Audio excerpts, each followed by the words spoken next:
ஒன்றும் இல்லை, உங்களுக்கும் டிஸ்டர்பன்ஸாக இருக்கும், வாக்கு பார்க்குற எனக்கும் டிஸ்டர்பன்ஸாக இருக்கும், வேற ஒன்றும் இல்லை. சரிங்களா? ஃபோன் வச்சுருந்தா சைலண்டில் போட்டு வச்சுக்கோங்க. நீங்கள் ஆஃப் பண்ணலாம் வேணாம், சைலண்டில் போட்டுக்கோங்க. ஏன்னா உங்களுக்கு தேவை இருக்கும், உங்களுக்கு ஃபோன் வரும், அதனால போட்டு வச்சுக்கோங்க, சைலண்டில் போட்டு கொடுத்துங்க.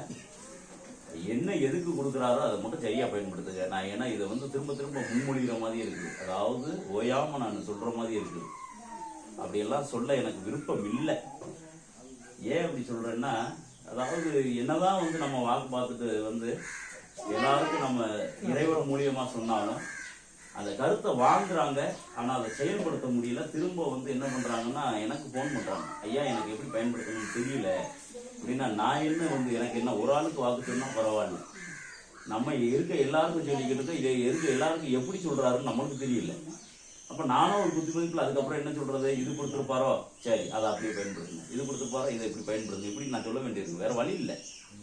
ஏன்னா நம்ம எல்லா நேரமும் எல்லா விஷயத்தையும் நம்ம அப்படி இல்லை, நம்ம ஒன்றும் கடவுள் இல்லை, நம்ம சாதாரண ஒரு மனுஷன் தான். இறைவன் ஏதோ அப்படி ஒரு பாக்கியம் கொடுத்துருக்காரு, அதை நான் உங்களுக்கு பயன்படுத்துகிறேன், அவ்வளோதான், வேற ஒன்றுமே இல்லையா, சாதாரண விஷயம்தான். சரித்தானா? இந்த பலனை ஆனால் நீங்கள் பெற்றுப்போங்க, அவ்வளோதான். இறைவன் கொடுக்குற அந்த கடாட்சத்தை நீங்கள் பெற்றுக்கோங்க, அதை சரியாக செஞ்சுக்கோங்க, அவ்வளோதான். அதை சரியாக செஞ்சுட்டா அதுக்கான பலன் கண்டிப்பாக உண்டு, எந்த ஒரு விஷயத்துக்குமே உண்டு. எந்த ஆலயத்துக்கு போனாலும், உங்கள் குலதெய்வத்துக்கு போனாலும் சரி, இங்கே தான் வரணும்னா இல்லை, நான் திரும்ப சொல்கிறேன், இங்கெல்லாம் வரணும்னு அவசியம் இல்லை. எங்கே போனாலுமே அவங்க சொல்கிறத சரியாக கடைபிடிச்சிக்கணும், உங்கள் குலதெய்வத்துக்கு நல்லா வேண்டிக்கணும்.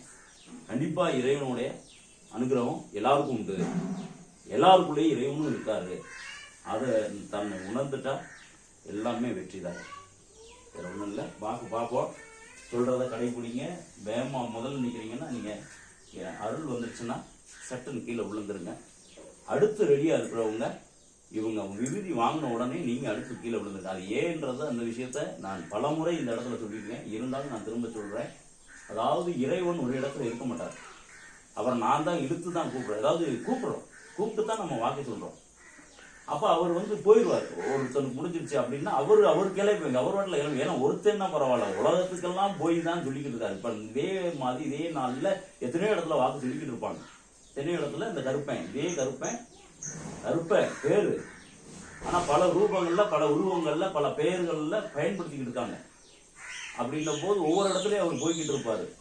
அப்போ அதுதான் ஊட கத்துறது, அந்த சவுண்டெல்லாம் கேட்கறதுக்கெல்லாம் காரணம் என்னன்னா அதுதான், அது அவரை பிடிச்சி இருக்கிறோமா, அவ்வளோதான், வேற ஒன்றும் இல்லை. இவ்வளவுலாம் வெளிப்படையாட்டிலாம் நான் சொல்ல போகிறது இல்லை, நான் சொல்லியிருக்கேன், கேட்டுக்கோங்க, தெரிஞ்சுக்கோங்க, இவ்வளோதான், விஷயம்லாம் இல்லை.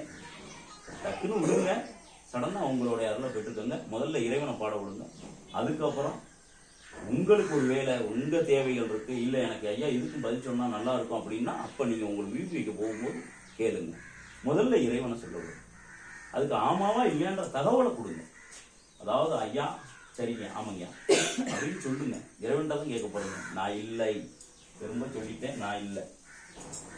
அது பார்க்க